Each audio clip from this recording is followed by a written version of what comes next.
We're going to talk about a type which could be called the national type of France.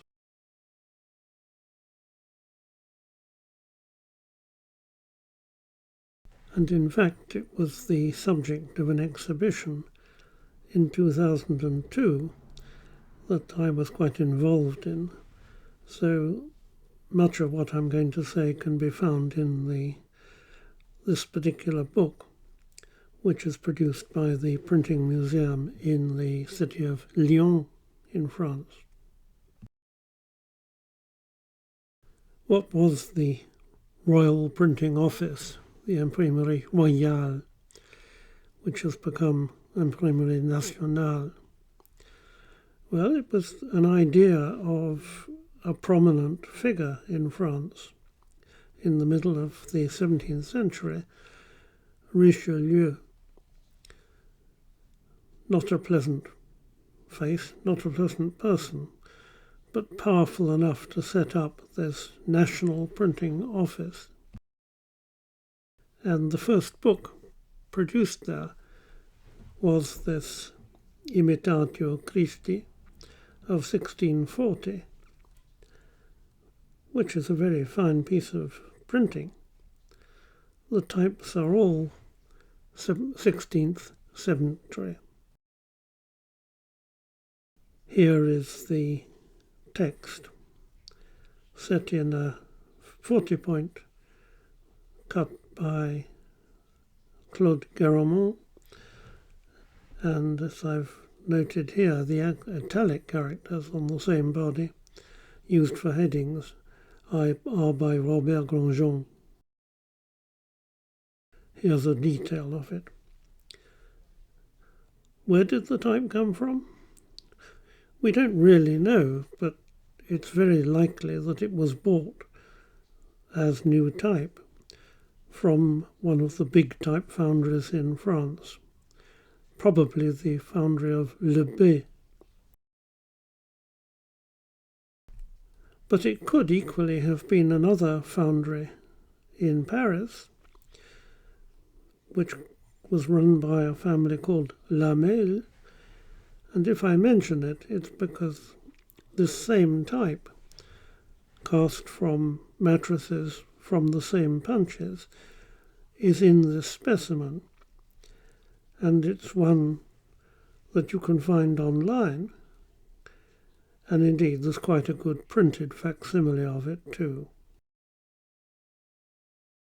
I've mentioned this particular essay by Beatrice Ward because, although I think it isn't an ideal guide to type of the period, she certainly did a lot of work, and her one stroke of genius was to recognize where the house types came from, that is, the ones that were owned by the Imprimerie Royale.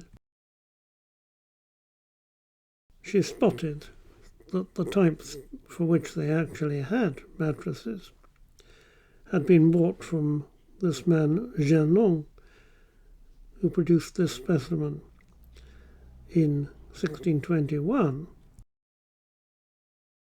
And when they were discovered in the 19th century, people jumped to the conclusion that they must be by Garamond. And when it came to using them seriously, that's the name they got. Well, they're not by Garamond, but that's a whole different story.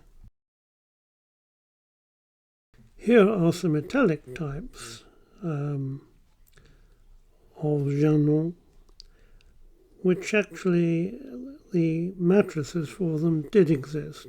They were bought from Genon himself, and you'll find them used in some of the books printed at the Royal Printing Office. Well, now, the King of France, who was not even born in 1640, was someone who defined the country in his own terms, famously. And perhaps one ought to note that France was a very major political unit in the 17th century, when countries like Germany and Italy were made up of a lot of different autonomous states. France was under one monarchy and had a population of 20 million people, the largest single unit of population in the Europe of that date. It's sometimes called the hexagon, and you can see why, because that is roughly the shape of the present country, which is defined by geography. In the top left, by the English Channel, as we call it. The next definition is by the Atlantic Ocean. Towards the bottom, you've got the Pyrenees, the mountains, and then you have, on the fourth side, you've got the Mediterranean Sea. That leaves only two sides of the hexagon to define, and that wasn't quite so easy.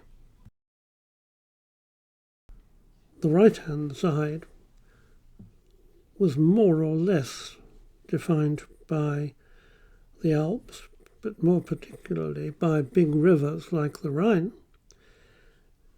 And so Strasbourg, which is more or less on the Rhine, was taken from a German population and made into a part of France, and it's gone backwards and forwards ever since. Similarly, the border with modern Belgium has also been fairly undefined, and Lille, which is now seems very French, was indeed not a part of France until the reign of Louis XIV. Well, he helped to stamp a certain image on France. He completed, for example, the building of the Louvre with this very severe, rather classical east facade.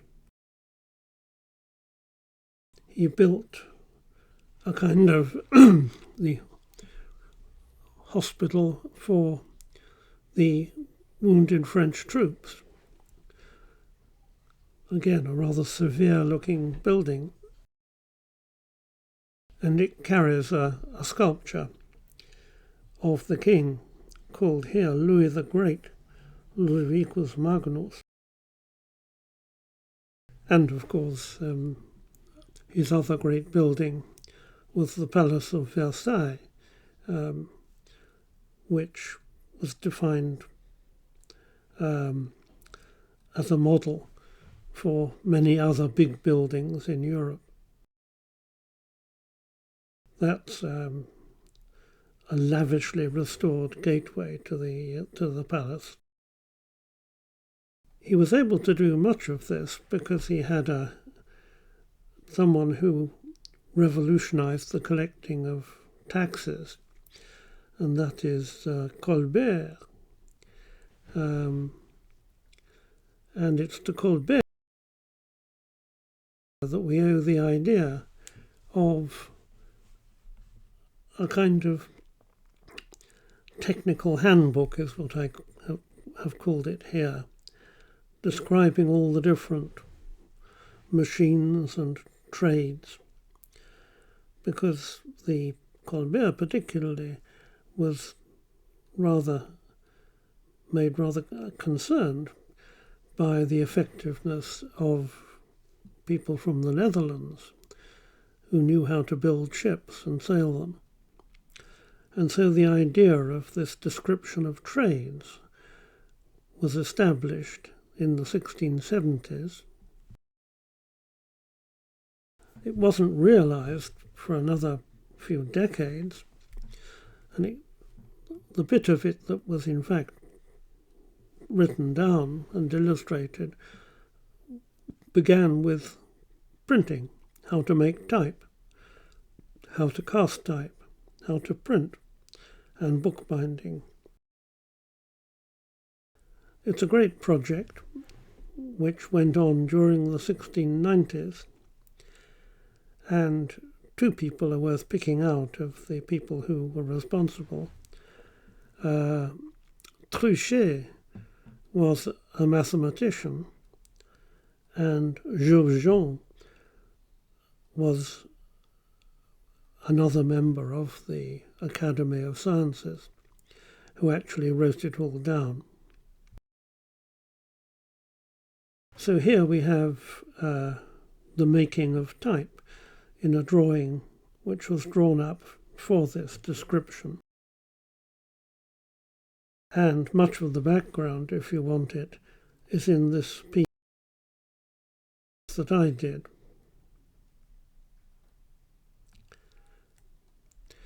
Another project was begun in that decade, the 1690s, and that was the idea of publishing the medals that had been created for the principal events of the reign of, here is his name again, Louis the Great.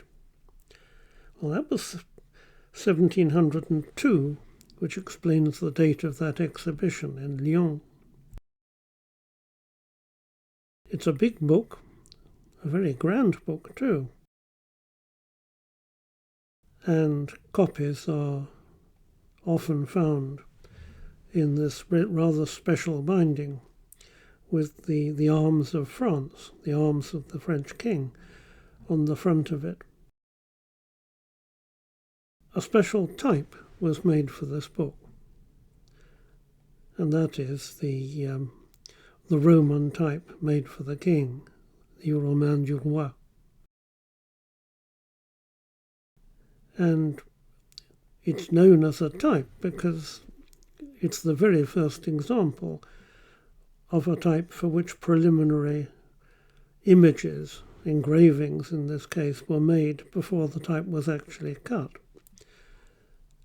And the type itself, which seems appropriate for a century, remarkable for the Cartesian system of coordinates, was planned on a grid, the first kind of example that we have of such a piece of design, with, as you can see, the serif defined by 1 pixel of the 3,000 odd you're seeing here.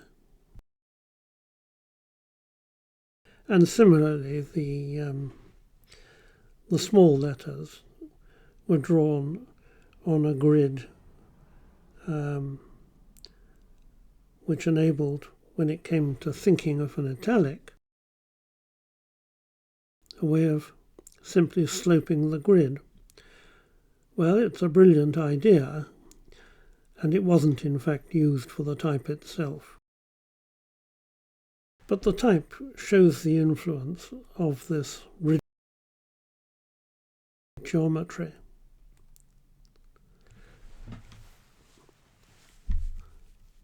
It's a very fine piece of cutting by a certain Philippe Grandjean. And here is the way it looks in the book itself. 2 versions were done, a rather pallid one to start with, which was rejected, and there at the bottom right is the type that was actually made and used in the book. In fact, we've got all the records for it. Here's the record of the making of the very first size in 1697, which was totally rejected, and the punches were destroyed. The actual events it commemorated in these medals were often military ones, as one can imagine. But in this particular case, you have a civil event, that is the founding of this Academy of Sciences. And there is 1 page of the book with copperplate engravings of the medals and a copperplate engraving for the border of every single page. And so here is the type in which the book of 17.2 was set. We look at a detail of it. We can see that the serifs, which in all previous types had tended to be sloped, following the angle at which a pen was held, are made here logically horizontal, and in the case of ascenders, they stick out on both sides, on the L in the top line, the two D's on the left in the second line, and so on. And you can say that the serifs are hardly bracketed. This idea of a rigid horizontal serif is there in all letters. There's a certain paradox about making type so perfectly logical, and that is that a letter Q and a letter P, which would be quite different in types by Garamond, are here mirror images of each other. You would never get a P following a Q, you might say. Well, in this case, you did. Similarly, if you make the serifs of the lowercase l stick out both sides, the L isn't so very different from the capital I. And when you get three L's and one capital I all together, as you have in the middle of this image, you can't tell them apart, except that the lowercase l has a little point sticking out halfway down, so you can sort out the L's. Well, that's the paradox of a very rational form of type design. It's sometimes said that it was forbidden to copy this type. That happens not to be true. Here is a type that was made only a few years after the King's Roman, the Roman du Roi, which is a copy of it. That was around from 1706. And it was sold to any printer who wanted it. I should add that it was used during the French Revolution in order to identify national pieces of printing, and it was then made a crime to imitate it. And that idea caught on, and after the Revolution, when the monarchy came back, they took care to protect legally this design. Why La Police? Well, it was simply a book about La Police, the civil government, which had that name, and that's how it got the title here. I've mentioned Truchet, and he left his mark on type in another way. He was certainly involved in the design of the Roman du Roi, but he also had a go at establishing standard bodies for type. And this is from his papers, which are in the National Archives in Paris. He measured the type. This is before the Roman du Roi was even cut. He measured the type in current use and found that the different sizes were chaotic. Some of these sizes that he measured, he found 4 different sizes for one body that was supposed to be the same. And so he set up a kind of scale which would be a rational development from size to size. And here is one of the documents showing Truchet's scheme of a smooth set of interrelated type bodies. It's very complicated, and it's best simply to move to a real example. That's from the engraving you've just seen. And here is one type made for this type design, quite a large one in fact. It's the 14th in the scale you've just seen. And in fact, if you work out Trichet's units on which the whole scheme was based, you'll find it comes out to exactly what were known as the Didot points, 40 of them, which were based on the pre-revolutionary scale of measurement. In modern points, the ones invented in the USA, it comes to 38 points. Well, we can tell that it's about that size, about 40 points, because the original punches survive. And I suppose one of the glories of this material, which made it a good subject for an exhibition, was the fact that the original punches, the original matrices, do survive. And here they are for the type we've just seen. Here is one of the really large sizes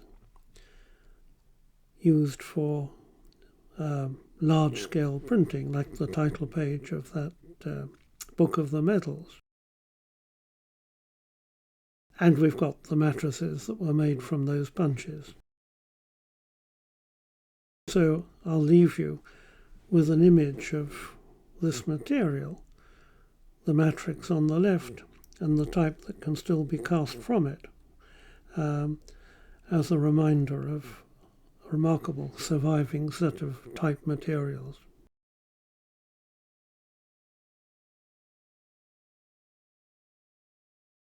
I'm going to talk about a type founder who is the best known name among French punch cutters of the 18th century, and that is Fournier. Pierre-Simon Fournier, he had an elder brother, and so he's called Fournier the Younger, Fournier le Jeune. He worked with his brother for a while, but then set up on his own with his own foundry. And here we have an image of the family, his son and his wife, who took over the foundry after he died. Here is a specimen that Fournier le Jeune made when he set up on his own in 1742. Very splendid piece of printing, certainly designed to catch people's attention and showing off one of the features that he made very much his own, and that is ornaments that make up patterns when you join them together. We'll come back to them. This is a curiosity. That is not by Fournier, it's not 18th century. It's a type that I've already shown in this series, and it really comes from Le B. This is an image I've shown. Le B, the first of the family, cut this big type, very splendid one, on the model of those by Garamond. And his foundry descended to Fournier's elder brother, and he clearly was able to get an example of this early type to show in his specimen. But here is Fournier himself, with a more modern type, rather bolder, as types tended to be in these large sizes, and with an italic that's worth looking at.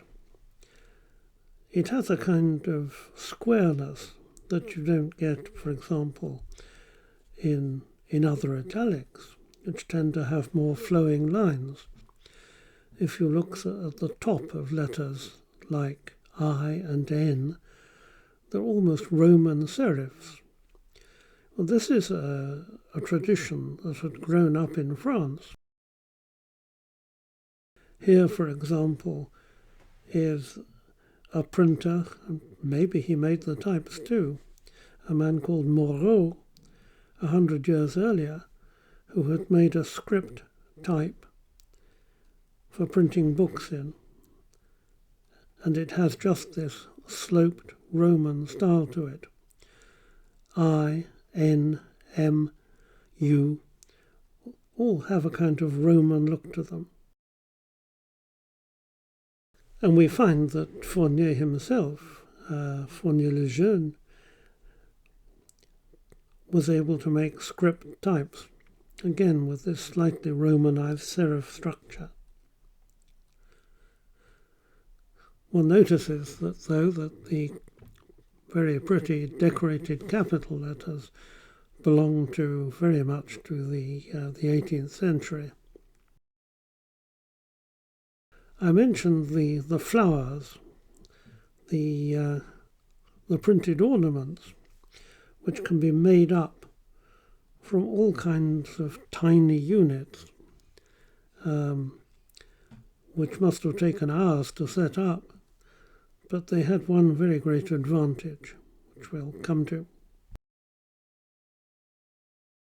You could, for example, have commissioned an expensive wood engraver to make an ornamented title page. Fournier, who wants to show off his music type, makes up the title page with his own ornaments. And when you come to his great handbook of type making, which is his great achievement, how to cut punches, how to cast type, you've got the same making up of the title page with separate type ornaments. And of course, the heading to this chapter would sometimes have been done with a specially commissioned woodcut. Not here. That heading to the book itself is entirely made up with these little ornaments that fit together. He had a speciality, too, of making ornamented type. And if you look down the series of ornamented types here, you'll see those ornamented capital letters, the third set down. He's also the beginner of a series of variations on a theme. He made, for example, a 12-point, the style known as Cicero, and this is the basic type that he cut. But then he cut a variation on it. This is the type which is useful for setting French poetry. And a drama by, say, Racine has a longer line than anything in Shakespeare. So a condensed type, a poetical type, was quite a useful variation on the theme. And then you come to the idea that, yes, in the Netherlands too, there was this taste for a slightly condensed type. Well, here is Fournier's type in the Dutch style, and so on. How did the ornaments fit together so neatly? Well, because they were cast on a related series of bodies. How did Fournier invent his point system?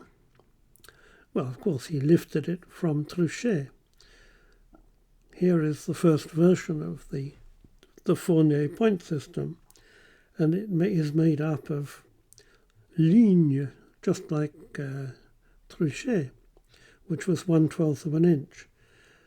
But then the ligne was then divided into 6 smaller bits, which Fournier called points. And of course, in the manual, the Manuel Typographique, he dropped the idea of the 1/12 of an inch completely and defined anything with points. And so the norme pare, the old name for a very small type, was called 6 points. And the Cicero was 12 points. Well, he claimed that as his invention. It was nothing of the kind. But of course it does survive in modern usage, more or less. I'm going to leave Fournier there with detail of his Roman and his italic. It's not particularly advanced. It's certainly not based on the Romain du Roi of 50-odd years earlier. And yet it has a certain regularity which points forward to later types of this century. And it is very beautifully cut.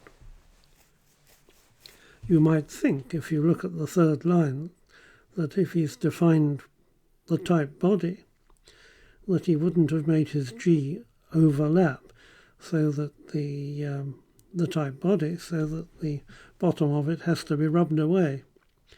But I suppose all type founders can make mistakes of that kind. Let's finish with the italic.